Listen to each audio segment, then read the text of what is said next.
Don தமிழொலியில் புத்தம்புது நிகழ்ச்சிகளை உடனுக்குடன் பார்த்து மகிழ எமது ஃபேஸ்புக் மற்றும் யூடியூப் பக்கத்தை லைக் செய்யுங்கள்.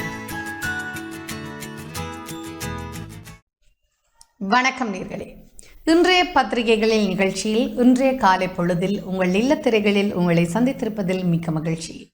இன்று 27 ஜனவரி மாதம் 2022 வியாழக்கிழமை. இந்த காலை பொழுது புலர்ந்திருக்கக்கூடிய இந்த பொழுது உங்களுக்கும் இனிய சந்தோஷமான நன்மைகரமான எல்லா செல்வங்களையும் அள்ளித்தரக்கூடிய ஒரு சிறப்பான நாளாக அமைய எல்லோருக்கும் பொதுவான இறைவனை பிரார்த்தித்துக் கொண்டு நிகழ்ச்சிக்குள் நுழைவதற்கு முன்னதாக நற்சிந்தனை. இன்றைய நற்சிந்தனை உங்களுக்கு வழங்குவது நெஸ்டமோல்ட் பலம் நலம் சக்தி உங்களோடு.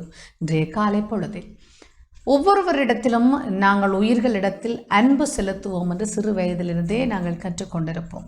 பாடசாலைகளிலே எங்களை வழிநடாத்துகிற ஆசிரியர்கள் எங்களுக்கென்று பிரத்யேகமாக தயாரிக்கப்பட்டிருக்கக்கூடிய நூல்கள் இவற்றிலெல்லாம் அன்பு காட்டுவோம், உயிர்களிடத்தில் இரக்கம் காட்டுவோம் போன்று பல எங்களை நெறிப்படுத்துவதற்கான வாக்கியங்கள் இடம்பெற்றிருக்கும்.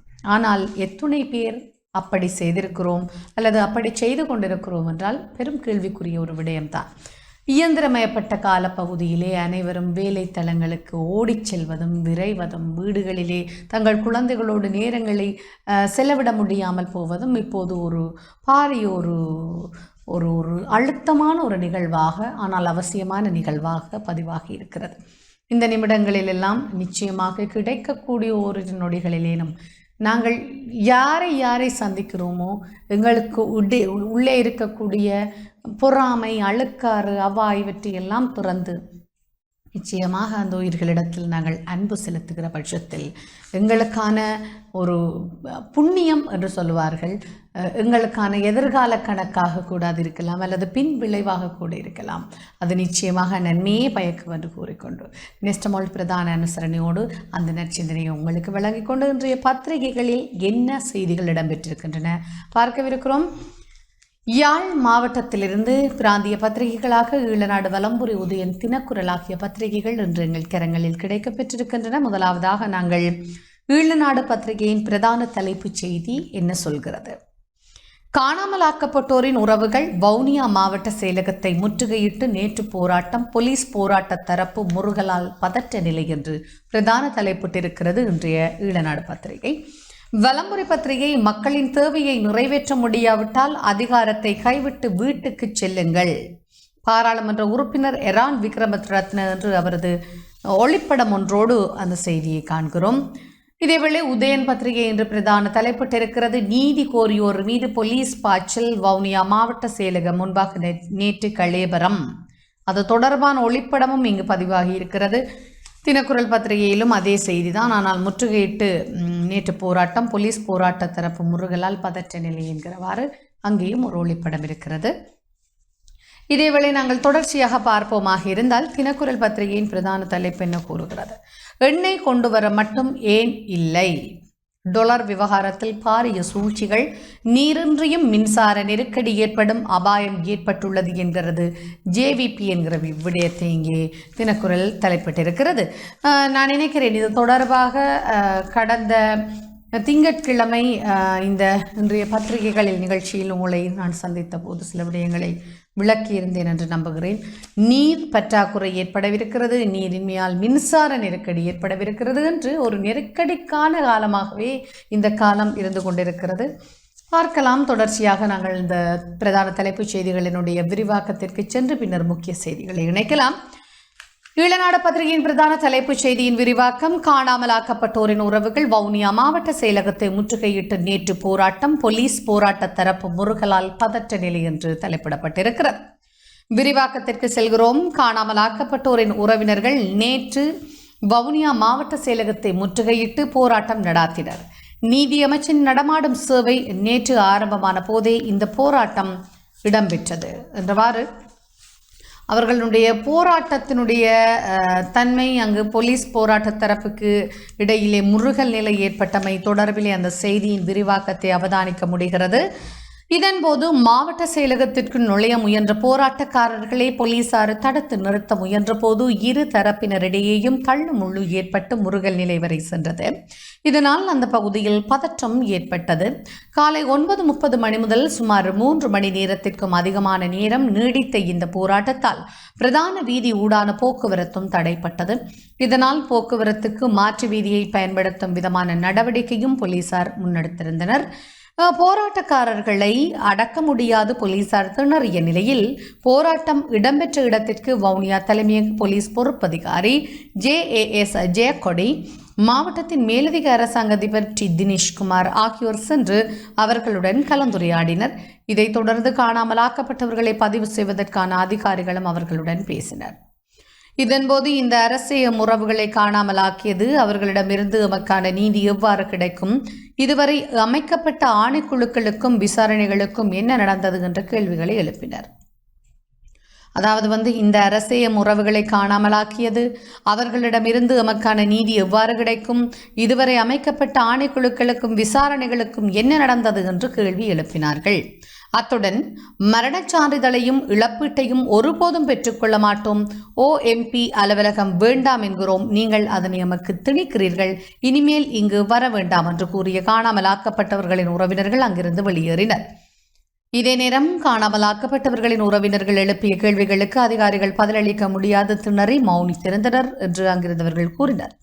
போராட்டத்தில் ஈடுபட்ட தரப்பினர் நீதி அமைச்சால் நீதி கிடைப்பதில்லை, கால அவகாசம் வேண்டாம், நீதிதான் வேண்டும், செயல்திறனற்ற OMPயை நம்பி காலத்தை கடத்தாது, இலங்கையை சர்வதேச குற்றவியல் நீதிமன்றத்தில் பாரப்படுத்துங்கள் என்று எழுதப்பட்ட பதாதைகளையும் காணாமலாக்கப்பட்டோரின் புகைப்படங்களையும் தாங்கியிருந்தனர் என்பதும் குறிப்பிடத்தக்கது. இங்கு நீதி அமைச்சால் நீதி கிடைப்பதில்லை, கால அவகாசம் வேண்டாம், நீதிதான் வேண்டும், செயல்திறனற்ற OMPயை காலத்தை கடத்தாதே, இலங்கையை சர்வதேச குற்றவியல் நீதிமன்றில் பாரப்படுத்துங்கள் என்றவாறு அவர்கள் காணாமலாக்கப்பட்டோரின் உறவுகள் வவுனியா மாவட்ட செயலகத்தை முற்றுகையிட்டு நேற்றைய தினம் போராட்டத்தில் ஈடுபட்டிருந்த செய்தியின் விரிவாக்கத்தை நாங்கள் இங்கே காண்கிறோம்.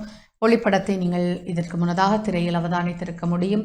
இந்த போலீசாருக்கும் போராட்ட தரப்புக்கும் இடையில் பாரிய முறுகல் நிலை ஒன்று ஏற்பட்டிருந்து போலீஸ் பொறுப்பதிகாரி வவுனியா மாவட்டத்திற்கான பொறுப்பதிகாரி சம்பவ இடத்திற்கு வருகை தந்து பின்னர் அதிகாரிகளுடன் அவர்கள் கலந்துரையாடியதாகவும், கலந்துரையாடியது என்ன, முறுகல் நிலையின் போது அவர்கள் கருத்துக்களை தெரிவித்தது, அதன்போது பல விடயங்களை அவர்கள் பதிவு செய்திருக்கிறார்கள் என்றும் இந்த இளநாடு பத்திரிகை பிரதான தலைப்பட்டிருக்கிறது. இன்றைக்கு நேற்றல்ல, பல நாட்களை கடந்து ஒரு சில வருடங்களை கடந்து காணாமலாக்கப்பட்டவர்களினுடைய போராட்டம் தொடர்ந்தேர்ச்சியாக வடக்கு கிழக்கு பகுதிகளில் முன்னெடுக்கப்பட்டு வருகிறது. இந்த போராட்டம் காணாமலாக்கப்பட்டவர்களை நினைவு கூறும் தினம் என்று சர்வதேச ஒரு தினம் வருகிற பொழுது எழுச்சி கொள்ளும். இங்கே உள்நாட்டிலே ஒரு சித்திரை புத்தாண்டு வருகிற பொழுது எழுச்சி கொள்ளும், விசேட தினங்கள் என்று வருகிற பொழுது எழுச்சி கொள்ளும். இப்படியே அவர்கள் கொட்டகைகளை அமைத்து காணாமலாக்கப்பட்டோரின் உறவினர்கள் சுழற்சி முறையில் உண்ணாவிரத போராட்டத்தையும் தொடர் கவனஈர்ப்பு போராட்டங்களையும் முன்னெடுத்து கொண்டு வரக்கூடிய நிலையில் ஒரு சில அரசியல் கட்சிகளின் பின்னணி இருப்பதாக கூட சிலர் சாடி வருகிற நிலையில் உண்மையில் யார் என்ன கூறினாலும் காணாமலாக்கப்பட்டவர்கள் தான், அவர்களுடைய பெற்றோர்கள் அது தரப்பிற்காக அவர்களை மீட்டெடுப்பதற்கான போராட்டத்தில் ஈடுபட வேண்டியவர்கள் தான். இருந்தாலும் காணாமலாக்கப்பட்டோருக்கான அலுவலகம் ஒன்றை இங்கு ஸ்தாபித்து அதனூடான நடவடிக்கைகளை மேற்கொள்வது மற்றும் காணாமலாக்கப்பட்டோர்களுக்கான இறப்புச் சான்றிதழ்களை வழங்குவது போன்ற விடயங்களை ஏற்றுக்கொள்வதை இங்கு காணாமலாக்கப்பட்டோரினுடைய உறவினர்கள் அல்லது பெற்றோர்கள் போராட்டத்தில் ஈடுபட்டு வரக்கூடியவர்கள் மறுத்து வருகிறார்கள், ஏற்றுக்கொள்வதை மறுத்திருக்கிறார்கள். ஆனால் கால அவகாசத்தை வழங்கக்கூடாது, கால தாமதத்தை மேலும் நீடிக்கக்கூடாது, நீதி அமைச்சை நம்பி பலனில்லை என்றவாறு நேற்று நீதி அமைச்சர் வடக்கிற்கான விஜயத்தை மேற்கொண்டிருக்கிறார். வடக்கிலே பல்வேறு நிகழ்வுகளிலே அவர் பங்கு கொள்ளவிருக்கிறார். மாபெரும் நடமாடும் சேவை ஒன்று முன்னெடுக்கப்பட்டு வருகிறது நீதி அமைச்சினால்.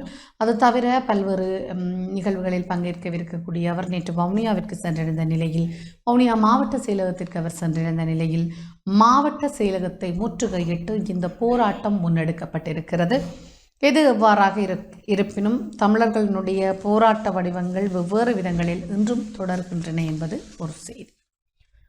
இது உதயன் பத்திரிகையிலும் பிரதான தலைப்பாக இருக்கிறது. ஆகவே நாங்கள் இலவே வாசித்தளித்ததால் ஏனைய பத்திரிகைகளின் பிரதான தலைப்புச் செய்திக்கு செல்ல முடியும். வலம்புரி பத்திரிகையை பார்க்கலாம். மக்களின் தேவையை நிறைவேற்ற முடியாவிட்டால் அதிகாரத்தை கைவிட்டு வீட்டுக்கு செல்லுங்கள், பாராளுமன்ற உறுப்பினர் எரான் விக்ரமரத்ன என்ற தலைப்பில் அந்த செய்தி. விரிவாக்கம். மக்களின் தேவையை நிறைவேற்ற முடியாவிட்டால் அதிகாரத்தை கைவிட்டு வீட்டுக்கு செல்லுங்கள் என ராஜபக்ஷ அரசாங்கத்திடம் ஐக்கிய மக்கள் சக்தியின் பாராளுமன்ற உறுப்பினர் எரான் விக்ரமரத்ன தெரிவித்துள்ளார். கொழும்பில் நேற்று இடம்பெற்ற ஊடக சந்திப்பின் போது இதனை தெரிவித்தார். இது தொடர்பில் தொடர்ந்தும் கருத்து தெரிவித்த அவர், நாட்டு மக்களுக்கு உணவு வேண்டும், மின்சாரம் வேண்டும் என அரசாங்கத்திடம் கும்பிட்டு கோரி பல போராட்டங்கள் முன்னெடுக்கப்பட்டு வருகின்றன. ஆகவே மக்களின் தேவையை நிறைவேற்ற முடியாவிட்டால் அதிகாரத்தை கைவிட்டு இந்த அரசாங்கம் வீட்டிற்கு செல்ல வேண்டும். மக்களின் தேவை இங்கே மிக முக்கியமானது. ஆகவே இவ்வாறு கோரிக்கை விடுத்து கொண்டு இருக்க முடியாது. ஆட்சியாளர்களுக்கும் மக்களுக்கும் இடையில் உள்ள சமூக உடன்படிக்கையின் பிரகாரம் அதனை செய்ய வேண்டியது ஆட்சியாளர்களின் தார்மீக கடமை. நாட்டில் நிர்வாகத்தில் உயர் பதவி வகிப்பவர்கள் பதவி விலகுகிறார்கள் அல்லது பதவி விலக்கப்படுகிறார்கள். உண்மையில் அரசாங்கம் மக்களுக்கு தடையற்ற மின்சாரத்தை வழங்க வேண்டும். அது மக்களின் உரிமை, அவசியமான ஒன்று. ஆனால் மின்சாரத்தை வழங்குவதற்கு எரிபொருள் இல்லை, எரிபொருளை கொள்வனவு செய்ய $, இல்லை என்ற கதைகளை அரசாங்கம் கதைக்க முடியாது. மத்திய வங்கியின் ஆளுநரும் அரசாங்கமும் மக்களுக்கு பொய் சொல்கிறார்கள். வெறுமனே கதை சொல்லிக் கொண்டு இருக்காமல் மின்சாரத்தை தடையின்றி வழங்க முடியுமா என அரசாங்கம் எங்களுக்கு சொல்ல வேண்டும். முடியுமென்றால் செய்யுங்கள் என நான் ராஜபக்ஷகளுக்கு சவால் விடுக்கிறேன்.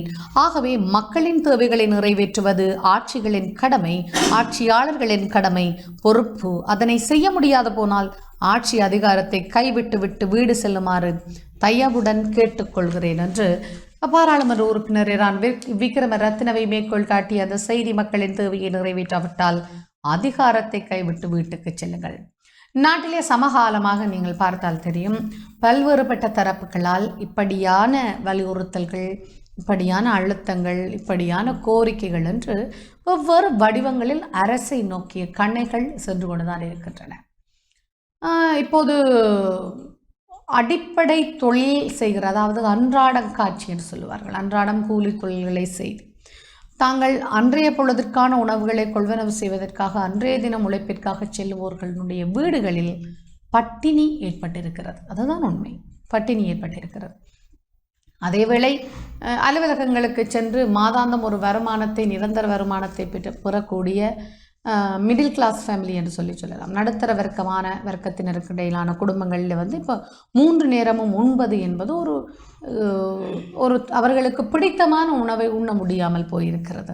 பிடித்தமான அவசியமற்ற ஆனால் அவசியமான உணவுகளை, நான் சொல்வது பீட்சா அந்த மாதிரியான உணவுகளை விடுத்து, தோசையாக இருந்தாலும் உளுந்திற்கு ஒரு விலை கொடுக்க வேண்டும், கோதுமை மாவிற்கு ஒரு விலை கொடுக்க வேண்டும், எண்ணெய்க்கு ஒரு விலை கொடுக்க வேண்டும், கேஸுக்கு ஒரு விலை. அப்படியான ஒரு சிக்கல்களை அடிப்படையில் இந்த நாடு எதிர்கொண்டிருக்கக்கூடிய நிலையில் இப்போது இந்த எரிபொருள் என்றது பாரிய ஒரு பிரச்சனையாக உருவாகி இருக்கிறது.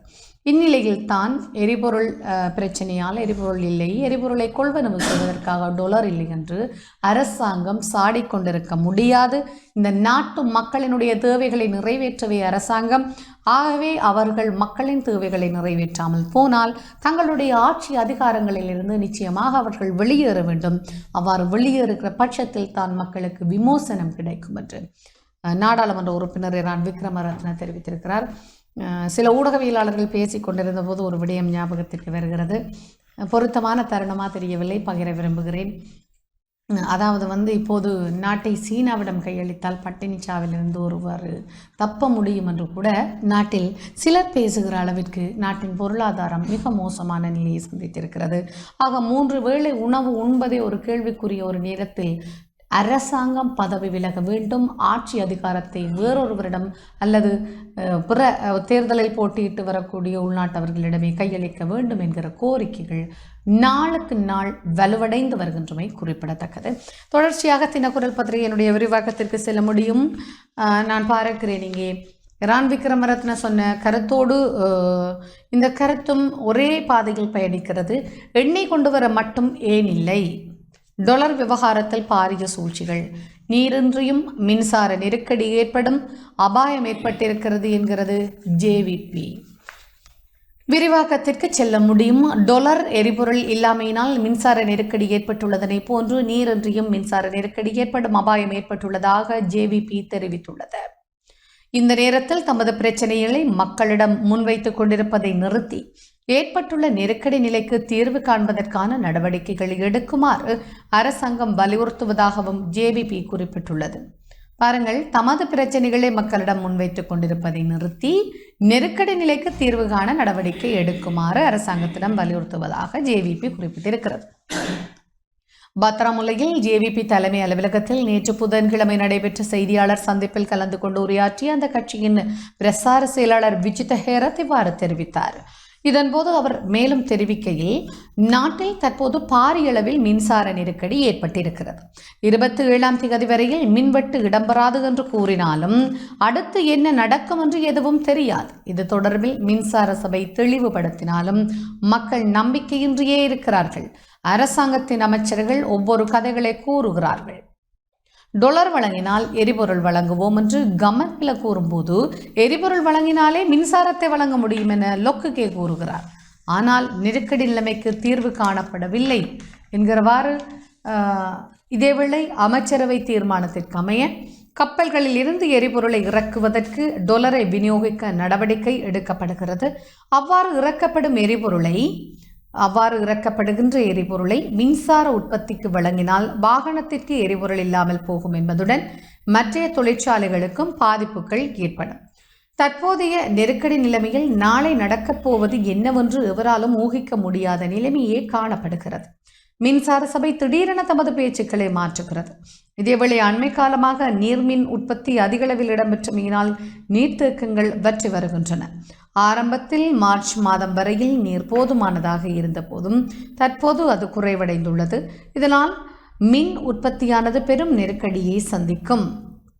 டொலர் எரிபொருள் இல்லாமையினால் மின்சார நெருக்கடி ஏற்பட்டதை போன்று நீரின்றியும் மின்சார நெருக்கடி ஏற்படும். எவ்வாறாயினும் அரசாங்கத்திற்கு இந்த பிரச்சனைகளில் தீர்வு கிடையாது.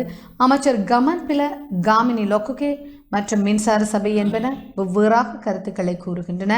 ஆனால் அமைச்சரவையில் கூட்டாக தீர்மானம் எடுத்து மக்களின் பிரச்சனைகளுக்கு தீர்வு காண வேண்டும். ஆனால் பிரச்சனைகளை கூறிக்கொண்டு நாட்டை ஏதோ ஒரு நிலைக்கு தள்ளும் செயற்பாடுகளிலேயே ஈடுபடுகிறார்கள். எவ்வாறாயினும் மின்சார நெருக்கடிக்கு பின்னால் சூழ்ச்சிகள் இருக்கலாம். 2020ஆம் ஆண்டில் 11 மாதங்களில் மரக்கறி பழங்களுக்காக $374 மில்லியன், 2021ஆம் ஆண்டில் 11 மாதங்களில் $415 மில்லியன் செலவழிக்கப்பட்டுள்ளன. இவற்றுக்கு டொலர் இருக்குமாயின் எண்ணெய் கொண்டு வர ஏன் டொலர் இல்லை? இதன் பின்னால் பெரிய சூழ்ச்சிகள் உள்ளன என்பது தெளிவாகின்றன. இந்த நேரத்தில் தண்ணீரை குறைவாக பயன்படுத்துங்கள், உணவை குறைவாக குறைத்துக் கொள்ளுங்கள், மின்சாரத்தை குறைவாக பயன்படுத்துங்கள், எரிவாயுவை குறைவாக பயன்படுத்துங்கள், மருந்தை குறைவாக பயன்படுத்துங்கள், டொலரை குறைவாக பயன்படுத்துங்கள் என்றெல்லாம் அரசாங்கம் கூறுகிறது. இதனை கூறுவதற்கு அரசாங்கம் என்ற ஒன்று தேவையா? நிவாரணங்களை வழங்குவதற்கு பதிலாக குறைவாக பயன்படுத்துமாறு மக்களுக்கு அரசாங்கம் கூறுகிறது. எரிபொருள் குறைவடைந்தால் ரயில் போக்குவரத்தும் பாதிக்கப்படும். இதனால் அனைத்தும் நிச்சயமற்றதாகியுள்ளன என்றார். இவ்வாறு பல விடயங்கள், அதாவது நாட்டில் இப்போது அனைத்தையும் குறைத்து கொள்ள அறிவுறுத்தப்பட்டு வருகிற நிலையில், உணவு உட்பட அனைத்தையும் குறைத்து கொள்ள அறிவுறுத்தப்பட்டு வருகிற நிலையில் ஒரு சில அரசியல்வாதிகள் அல்லது அரசாங்கத்துக்குள்ளேயே இருந்து கொண்டு சிலர் அரசாங்கத்தை விமர்சித்து பதவிகளில் இருந்து தூக்கி எறியப்பட்டிருக்கிறார்கள். அரசாங்கத்திற்கு வெளியே இருந்து கொண்டு அரசை கடுமையாக சாடி வருகிறார்கள். எப்போதும் இங்கே ஜேவிபி ஒரு அரசின் ஆளும் கட்சியாக இருந்ததிலே எதிர்கட்சியும் எதிராகவே செயற்பட்டு வருகிறது. சில குறை நிறைகளை நேரடியாக நாடாளுமன்றத்திலே அனுரகுமார திசாநாயக்க தெரிவித்து வருவதை நாங்கள் நாடாளுமன்ற அமர்வுகளிலே காண முடியும். இப்படியான நிலையில் இங்கே விஜித ஹேரத்தை மேற்கோள் காட்டி பல விடயங்களை அந்த செய்தி தன்னகத்தே தாங்கி இருக்கிறது. எரிபொருள் பிரச்சனை என்றால் எரிபொருளை கொள்வனவு செய்ய டொலர் இல்லை என்றால் டொலர் மூலமாக வேறு சில விடயங்களை கொள்வனவு செய்கிறீர்கள். ஆகவே எரிபொருளை ஏன் கொள்வனவு செய்ய முடியாது? இப்போது காலச்சுழற்சியில் காலநிலை மாற்றத்தில் நீர் வற்றி போய் கொண்டிருக்கிறது. இப்போது மின்சார நெருக்கடி ஏற்பட்டிருக்கிறது. நீர் வற்றினால் மேலும் மின்சார நெருக்கடி ஏற்படும். எல்லாவற்றையும் குறை குறை குறை என்று மக்களுக்கு கூறுவதை விடுத்து மக்களுக்கான மானியத்தை வழங்க இந்த அரசு நடவடிக்கை எடுத்திருக்கிறதா? இல்லை. ஆகவே இந்த அரசு இப்படி சொல்வதற்கு இந்த நாட்டிற்கு தேவையா என்ற கேள்வியை அவர் எழுப்பியிருக்கிறார். இது பரவலாக பல தரப்பினரிடையேயும் இருக்கக்கூடிய ஒரு விமர்சன பாங்கு தான், விமர்சன போக்கு தான். இப்போது வெளித்தெரியாத பொதுமக்களினுடைய வீடுகளிலே இருந்து இந்த செய்திகளை அவதானிக்கக்கூடியவர்கள் பலருடைய கருத்துமே அதுவாகத்தான் இருக்கிறது. நாடு ஒரு பாரிய சிக்கலை எதிர்கொண்டிருக்கிறது. எவ்வாறு நாளை வரும், நாளை எவ்வாறு புலரும் என்பதே நம்பிக்கையற்று இருக்கிறது. அவ்வாறான ஒரு கட்டத்தில் இலங்கையில் தற்போது அனைத்து இன மக்களும் வசித்து கொண்டிருக்கிறார்கள். நிகழ்ச்சியில் சிறியொரு வர்த்தக விளம்பர இடைவெளி எடுக்கலாம்.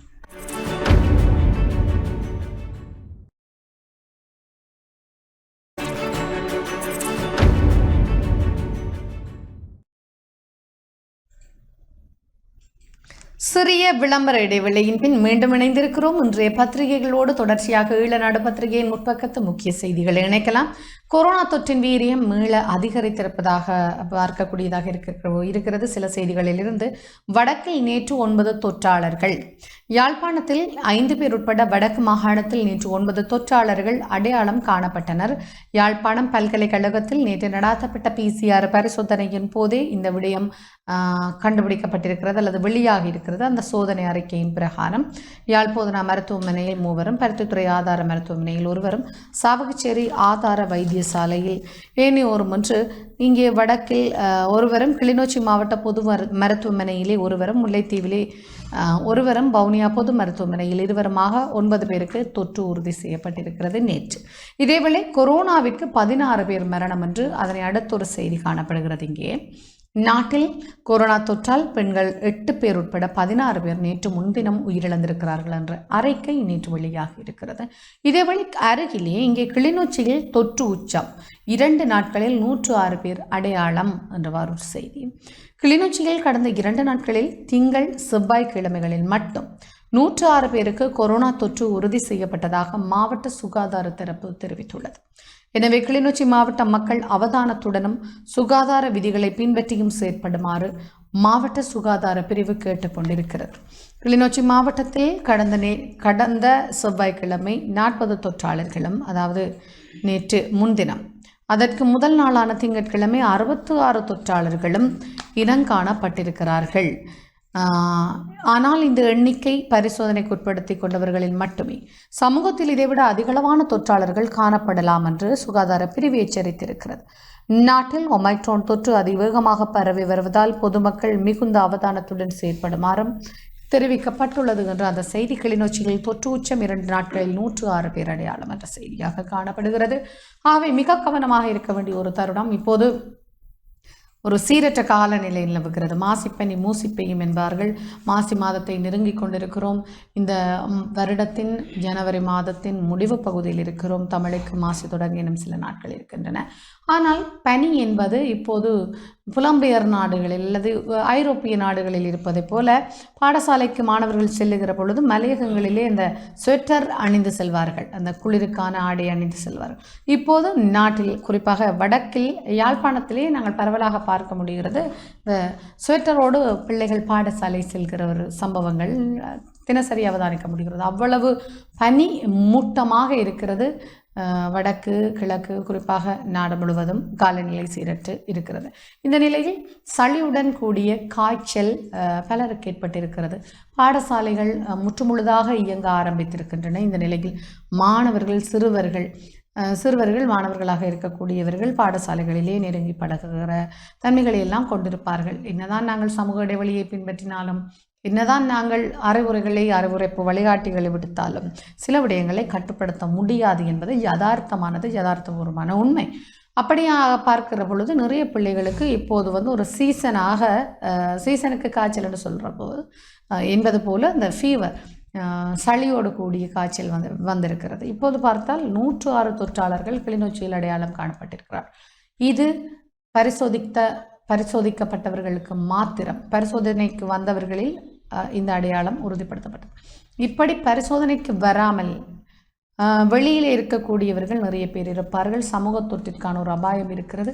ஆகவே ஒவ்வொருவரும் மிக கவனமாக மிக கவனமாக இருக்க வேண்டும் என்று அறிவுரைப்பு வழிகாட்டி அல்லது அறிவுரைப்பு சுகாதார தரப்பினரால் விடுக்கப்பட்டிருக்கக்கூடிய செய்திகளையும் இன்றைய ஈழநாடு முற்பக்கத்தில் தாங்கியிருக்கிறது.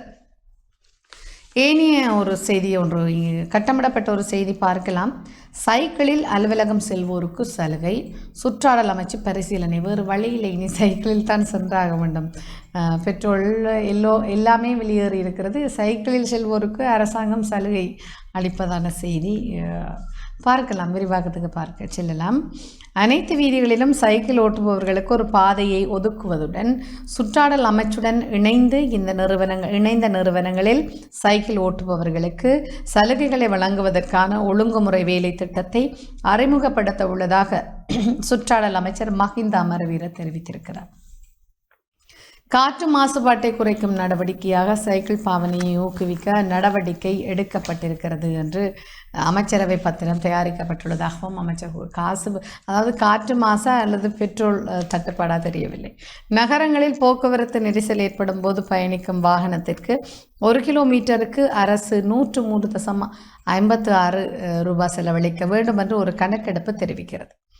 சைக்கிளை பயன்படுத்துவதன் மூலம் 1 கிலோமீட்டருக்கு 236 ரூபாய் 48 சதத்தினை மிச்சப்படுத்த முடியும் என்றும் அரசாங்கத்துக்கு 339 ரூபாய் 98 சதம் லாபம் கிடைக்கும் என்றும் அமைச்சர் தெரிவித்தார். ஆக ஒரு லாப நோக்கி இருக்கிறது, லாபம் கிடைக்கிறது. ஆக பெட்ரோலுக்கான தட்டுப்பாடு என்று நேரடியாக கூறாவிட்டாலும் எல்லா நாடுகளும் அபிவிருத்தி களங்களிலிருந்து மேன்மேலும் அபிவிருத்திகளை நோக்கி செல்லுமே தவிர, அதாவது சைக்கிள் அதற்காக ஆரோக்கியமற்ற விடயம் அல்ல, அது மிக மிக ஆரோக்கியமான விடயம். ஆனால் நாங்கள் எடுத்து வைத்த ஏணிப்படிகளிலிருந்து படிப்படியாக நாட்டின் பிரஜைகளாக இறங்கிக் கொண்டிருக்கிறோம். எப்போது நிலமட்டத்தை அடைந்து 0 என்கிற இடத்திற்கு வருவோம் என்பது பெரிய ஒரு கேள்வியாக இருக்கிறது. அதற்கான நாட்களும் வெகு விரைவில் தான் இருப்பது போல இங்கு வரக்கூடிய செய்திகள் நாங்கள் அன்றன்றாடு பார்க்கக்கூடிய விடயங்களிலிருந்து ஊகித்து கொள்ள முடிகிறது. தொடர்ச்சியாக ஏனைய செய்திகளுக்கு செல்லலாம்.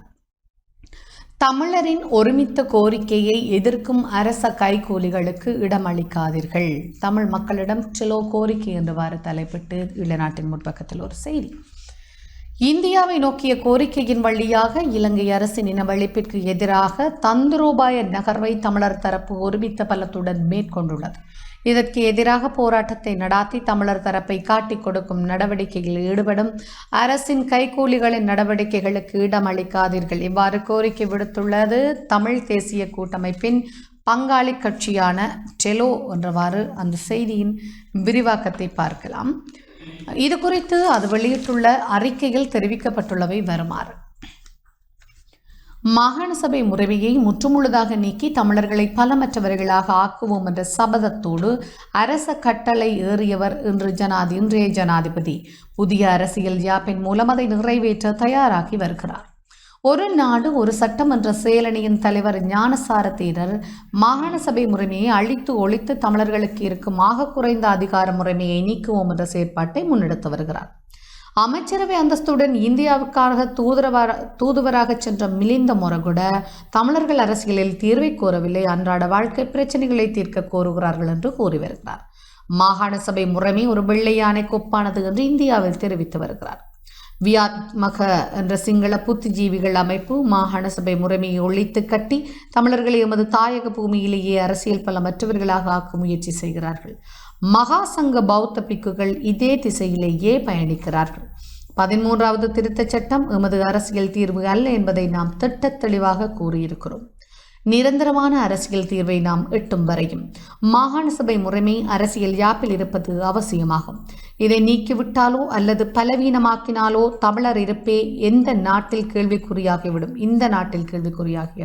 என்று வந்திருக்க வேண்டும். இதை நாம் ஒருபோதும் அனுமதிக்க முடியாது.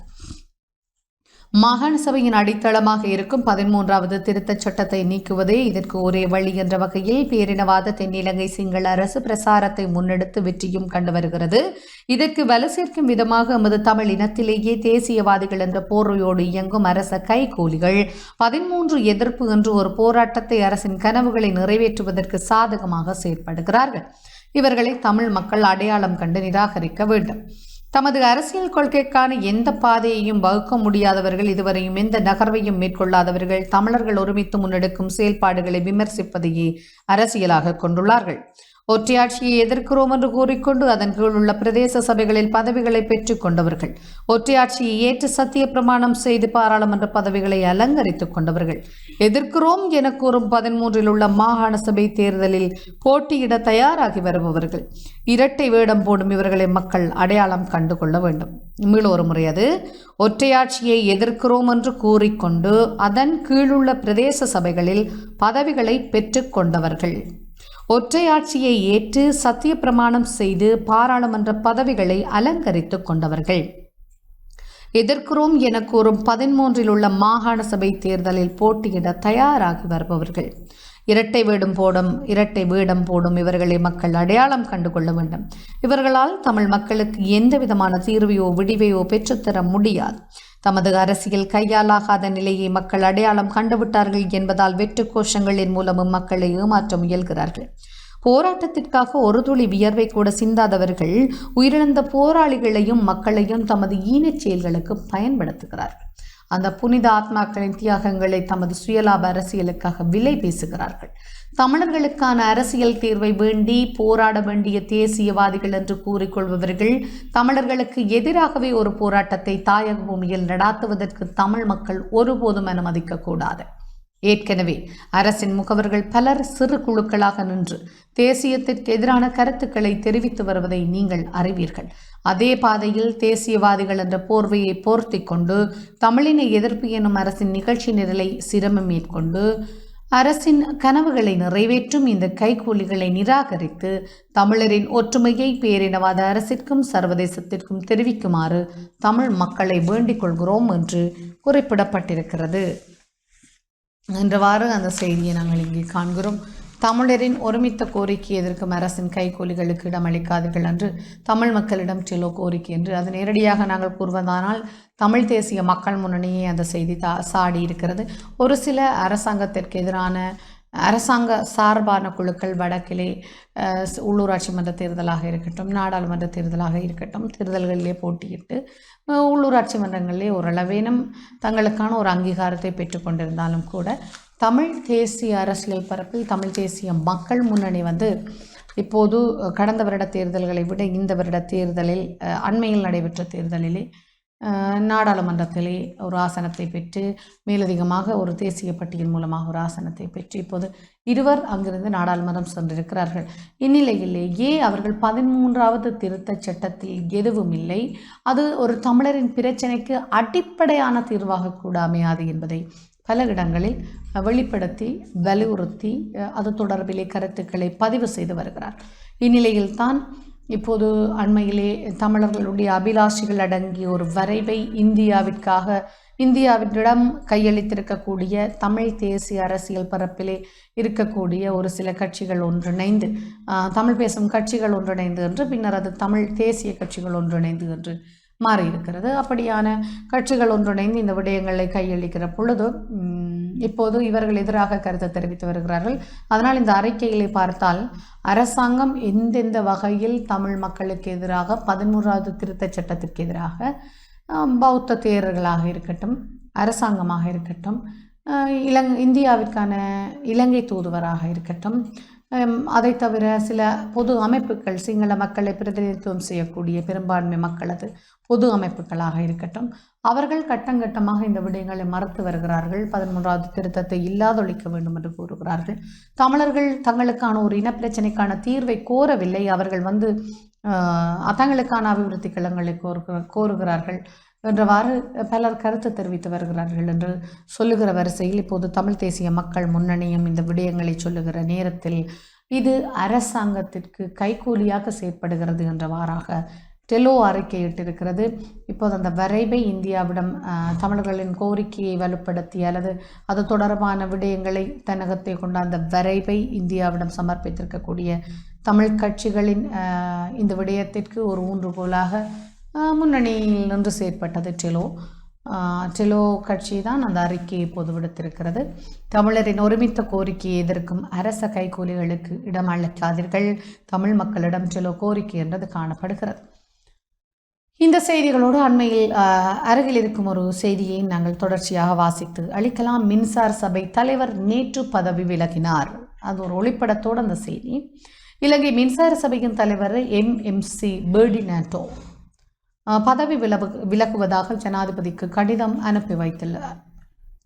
எதிர்வரும் 1ஆம் தேதி முதல் தான் பதவி விலக உள்ளதாக மின்சார சபை தலைவர் அந்த கடிதத்தில் குறிப்பிட்டிருக்கிறார்.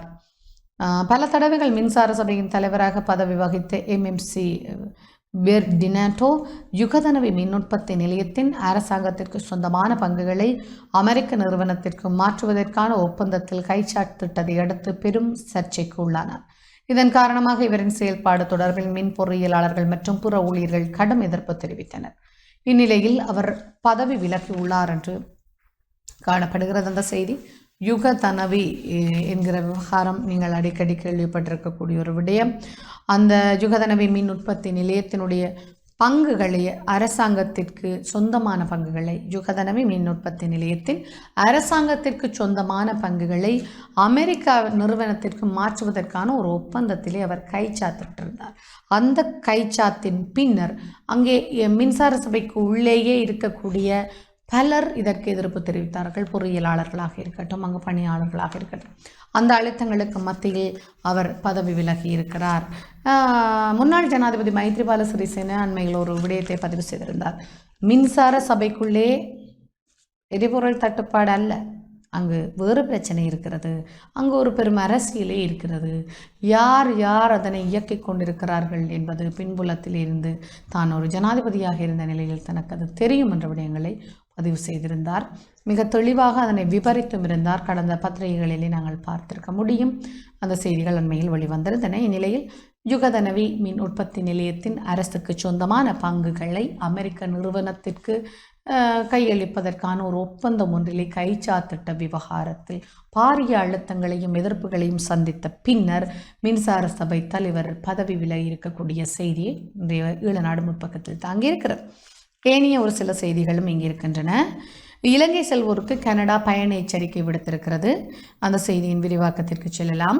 இலங்கை செல்லும் கனேடியர்களுக்கு அந்த நாட்டு அரசாங்கம் மீண்டும் பயண எச்சரிக்கை விடுத்திருக்கிறது. அந்த நாட்டின் சுற்றுலாத்துறை தொடர்பான அமைச்சு நேற்று வெளியிட்ட உத்தியோகபூர்வ அறிவிப்பின்படி இலங்கை செல்வோருக்கு கனடா பயண எச்சரிக்கை விடுத்திருக்கிறது. இலங்கையில் பொருளாதார நிலைமை மோசமடைந்து வருவதால் அடிப்படை தேவைகளுக்கு பற்றாக்குறை ஏற்படுகிறது. இது பாதுகாப்பு நிலைமையை மேலும் மோசமடைய செய்யும் என்று கூறியிருக்கிறது. கடந்த வாரமும் கனடா அரசாங்கம் இவ்வாறான ஒரு பயண எச்சரிக்கையை தனது நாட்டு மக்களுக்கு விடுத்திருந்தது என்று காணக்கூடியதாக இருக்கிறது அந்த செய்தியை. இப்போது இலங்கை பொருளாதார நெருக்கடியில் இருப்பதை அவதானித்த ஐரோப்பிய நாடுகளில் இருக்கக்கூடிய ஒரு சில நாடுகள் இலங்கைக்கு நீங்கள் செல்வதை தவிருங்கள், அங்கு அடிப்படை தேவைகளை நிறைவேற்ற முடியாமல் அந்த நாடு திணறிக் கொண்டிருக்கிறது என்று பயண எச்சரிக்கையை தன் நாட்டினுடைய பிரஜைகளுக்கு விடுத்திருக்கக்கூடிய செய்திகள் இப்போது பார்வைக்கு கிடைக்கப்பெறுகின்றன. தொடர்ச்சியாக ஒரு செய்தி, ஒரு யானை ஒன்றினது ஒளிப்படத்தோடு அந்த செய்தி காணப்படுகிறது. பிளாஸ்டிக் கழிவுகளை உண்ட மேலும் 2 யானைகள் மரணம் என்ற செய்தியின் விரிவாக்கத்திற்கு செல்லலாம். அம்பாறை திகவாவி பள்ளக்காடு கிராமத்தின் குப்பை மேட்டில் பிளாஸ்டிக் பொலித்தீன் கழிவுகளை உட்கொண்ட மேலும் 2 யானைகள் உயிரிழந்திருக்கின்றன. அண்மையில் இந்த யானைகள் இறந்தன என்று அம்பாறை மாவட்ட வனவிலங்கு கால்நடை மருத்துவர் நிகால் புஷ்பகுமார தெரிவித்தார். கிழக்கு மாகாணத்தில் கடந்த 8 வருடங்களில் குப்பைகளில் உள்ள பிளாஸ்டிக் மற்றும் பொலித்தீன் கழிவுகளை உண்ட 20 யானைகள் இறந்தன என்றும் அவர் இதன்போது சுட்டிக்காட்டினார். திறந்தவெளி குப்பை கிடங்கில் பிளாஸ்டிக் பொலித்தீன் கழிவுகள் அதிக அளவில் கொட்டப்படுவதும் தேங்கி கிடப்பதுமே இதற்கு காரணம் என்றும் கூறப்பட்டது. இறந்த யானைகளை பரிசோதித்த போது அவை பிளாஸ்டிக் பொலித்தீன் கழிவுகளை அதிக அளவில் விளங்கியுள்ளன. யானைகள் சாப்பிட்டு ஜீரணிக்கும் சாதாரண உணவு எதுவும் அங்கு தெளிவாக தெரியவில்லை என்றும் மருத்துவர் இதன்போது தெரிவித்தார் என்ற அந்த செய்தியோடு மற்றும் ஒரு செய்தியும் ஈழநாட்டின் முற்பக்கத்தில் காணப்படுகிறது. தமிழக மீனவர்களின் படகுகளை ஏலம் விடுவதை தடுக்க வேண்டும், நரேந்திர மோடிக்கு ஸ்டாலின் கடிதம். அண்மையில் கடற்றொழில் நீரியல் வள திணைக்களத்தின் அறிவிப்பு ஒன்று வழியாக இருந்தது. தமிழக மீனவர்களில் இலங்கையில் இருக்கக்கூடிய படகுகள் ஏலத்தில் விடுவதற்கான நடவடிக்கைகள் மேற்கொள்ளப்பட்டிருந்தன. நீதிமன்ற நடவடிக்கைக்கு உட்படுத்தப்பட்டு எங்கு இந்திய மீனவர்கள் கைது செய்யப்பட்டார்களோ அந்த பகுதிகளில் இருந்த படகுகள் தான் இவ்வாறு ஏலத்திற்கு விடுவதற்கான நடவடிக்கைகளை கடற்றொழில் நீரியல் வள திணைக்களம் அறிவித்திருந்தது, மேற்கொண்டிருந்தது.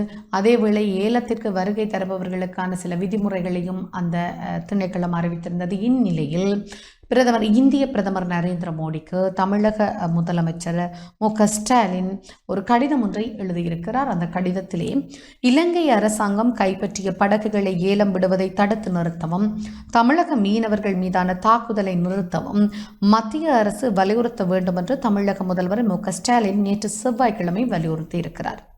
இந்த விடயம் குறித்து பிரதமர் நரேந்திர மோடி மற்றும் வெளிவிவகார அமைச்சர் ஜெய்சங்கருக்கு தனித்தனியாக கடிதம் எழுதியுள்ள ஸ்டாலின், தமிழக மீனவர்களிடமிருந்து இலங்கை அரசால் பறிமுதல் செய்யப்பட்ட 105 படகுகள் ஏலத்திற்கு விடுவது தொடர்பாக ஜனவரி 23 இலங்கை நாட்டினர் தமிழக மீனவர்கள் மீது தாக்குதல் நடாத்தியது குறித்தும் கேள்வி எழுப்பியதாக இந்திய ஊடகங்கள் செய்தி வெளியிட்டுள்ளது. குறித்த கடிதத்திலே இலங்கை அரசாங்கத்தின் கட்டுப்பாட்டில் உள்ள தமிழ்நாட்டைச் சேர்ந்த 105 மீன்பிடி படகுகளை மீன்பிடி மற்றும் நீரியல் வளத்துறை எதிர்வரும் 7 முதல் 11 வரை ஏலத்தில் விட முயற்சி செய்து வந்துள்ள செய்தி கவலையையும் வேதனையையும் அளிக்கிறது. இந்திய இலங்கை கூட்டுப்பணிக்குழுவானது மீன்பிடி தொடர்பாக பேச்சுவார்த்தை மீண்டும் தொடங்கவிருக்கும் சூழ்நிலையில் இந்த ஏலம் விடுவதற்கான அறிவிப்பு துரதிர்ஷ்டவசமானது. ஆகவே இந்த சூழ்நிலையில் 2018 ஆண்டிற்கு முன் கைப்பற்றப்பட்ட மற்றும் பழுது பார்க்க இயலாதென கருதப்படும் 125 தமிழக படகுகளை ஒளிவு மறைவற்ற வெளிப்படைத்தன்மையுடன் அப்புறப்படுத்துவதற்கான முயற்சிகளை மத்திய அரசு தொடர வேண்டும். இலங்கை கடற்படையினரால் 2018 ஆண்டிற்கு பின்னர் கைப்பற்றப்பட்ட 75 படகுகள் மற்றும் மீன்பிடி உபகரணங்களை முன்கூட்டியே விடுவிப்பதை உறுதி செய்ய வேண்டும். மத்திய அரசு இந்த விடயத்தில் உடனடியாக தலையிட வேண்டும் என்று அவர் கூறினார் என்றவாறு அந்த இந்திய பிரதமர் நரேந்திர மோடிக்கு தமிழக முதலமைச்சர் மு.க. ஸ்டாலின் இலங்கையிலே கைது செய்யப்பட்டு நீதிமன்ற நடவடிக்கைக்கு உட்படுத்தப்பட்டிருந்த இந்திய மீனவர்களுடைய படகுகள், இந்திய மீனவர்களிடமிருந்து கைப்பற்றப்பட்ட படகுகளை ஏலத்தில் விடுகிற விவகாரத்திற்கு எதிர்ப்பு தெரிவித்திருக்கக்கூடிய செய்தியை இங்கு பார்க்க முடிந்தது. இவை இன்றைய ஈழநாடு பத்திரிகையில் பிரசுரமாக இருந்த முக்கிய முன்பக்கத்து செய்திகள். சிறிய விளம்பர இடைவெளியின் பின் மீள இணைவோம் இன்றைய பத்திரிகைகளோடு.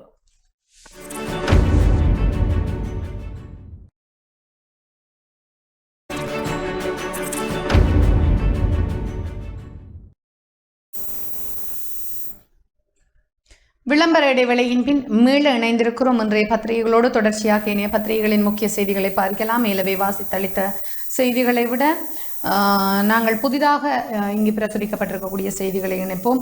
ராஜபக்ஷ அரசின் பொய் பரப்புரை அம்பலம், பிரித்தானிய தூதரகம் அறிக்கை என்று விளம்பர பத்திரிகையின் முற்பக்கத்தில் கட்டமிடப்பட்ட ஒரு செய்தி.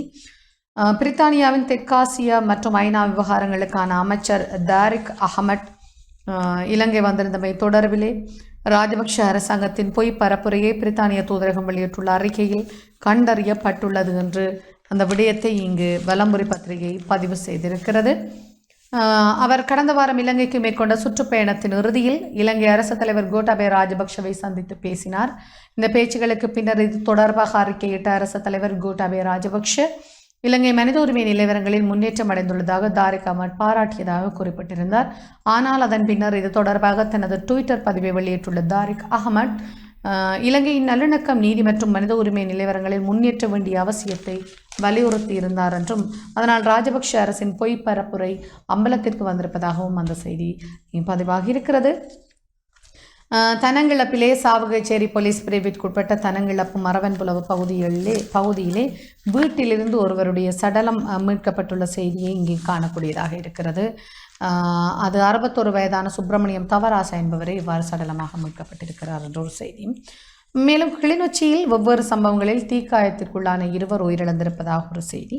கிளிநொச்சியில் வெவ்வேறு விதமான விபத்து சம்பவங்களிலே தீக்காயத்திற்குள்ளான 2 குடும்பஸ்தர்கள் உயிரிழந்திருக்கிறார்கள். ஜெயந்தி நகரில் மோட்டார் சைக்கிளை திருத்திக் கொண்டிருந்த போது அருகில் பெட்ரோலை வீட்டில் வளர்ந்த கோழி தட்டி விட்டிருக்கிறது.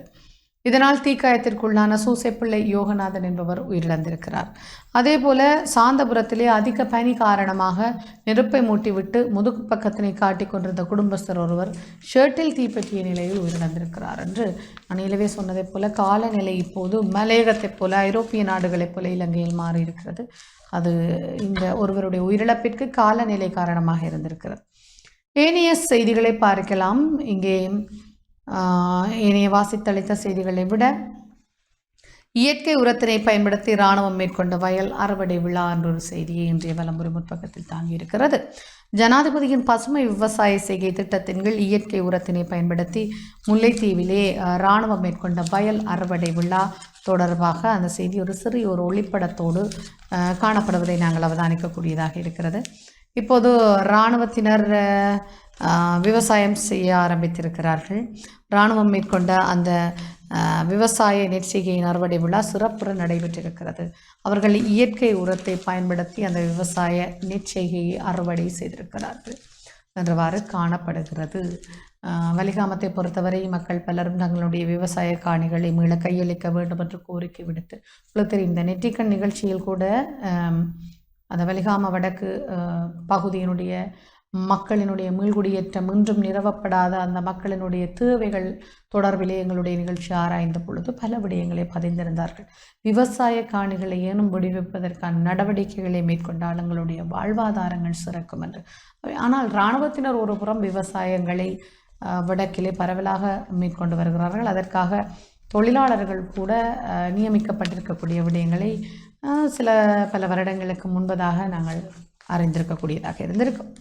இது வலம்புரி பத்திரிகையின் முற்பக்கத்தில் பிரசுரிக்கப்பட்டிருக்கக்கூடிய செய்திகள். இளையோரின் ஏற்றத்திற்கான எமது முயற்சியை கொச்சைப்படுத்த வேண்டாம் கம்பவாரி ஜெயராஜ் என்று ஒரு கட்டுரை ஒன்று வலம்புரியின் உட்பக்கத்தில் விரிவதை அவதானிக்க முடிகிறது. இவை வலம்புரி பத்திரிகையின் இன்றைய செய்திகள். உதயன் பத்திரிகையிலே புதிதாக என்ன செய்தி இடம்பெற்றிருக்கிறது? இதுவரை வாசித்தளிக்காத செய்தி. வடக்கு நிர்வாகத்திலே தேய்கிறது தமிழ், அதிகாரிகளுக்கு சிக்கல். வடக்கு நிர்வாகத்தில் தேய்கிறது தமிழ், அதிகாரிகளுக்கு சிக்கல். தமிழ் மொழியை முதன்மையாக கொண்டு இயங்கி வந்த வடக்கு மாகாண சபை நிர்வாகம் தற்போது ஆங்கில மொழிக்கு மாற்றப்பட்டு வருவதால் அதிகாரிகளும் பொதுமக்களும் பெரும் சிரமங்களை எதிர்கொண்டிருக்கிறார்கள். வடக்கு மாகாண ஆளுநர் தமிழராக இருக்கிற பொழுதும் இப்படியான செயற்பாட்டை அவர் முன்னெடுத்திருக்கிறார் என்றவாறு அந்த செய்தி காணப்படுகிற அதே வேளை தினக்குரல் பத்திரிகையின் முற்பக்கத்தில் ஒரு செய்தி இங்கிருக்கிறது.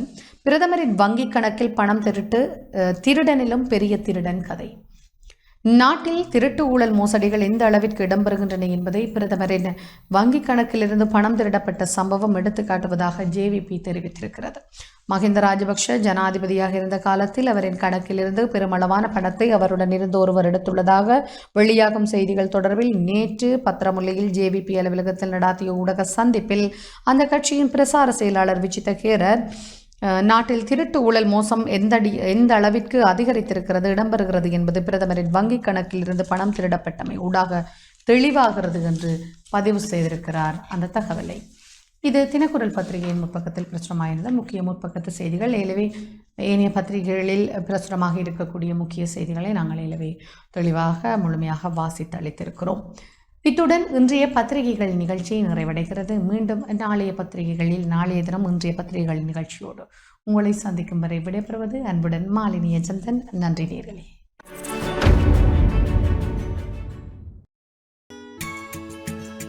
டான் தமிழொலியில் புத்தம்புது நிகழ்ச்சிகளை உடனுக்குடன் பார்த்து மகிழ எமது ஃபேஸ்புக் மற்றும் யூடியூப் பக்கத்தை லைக் செய்யுங்கள்.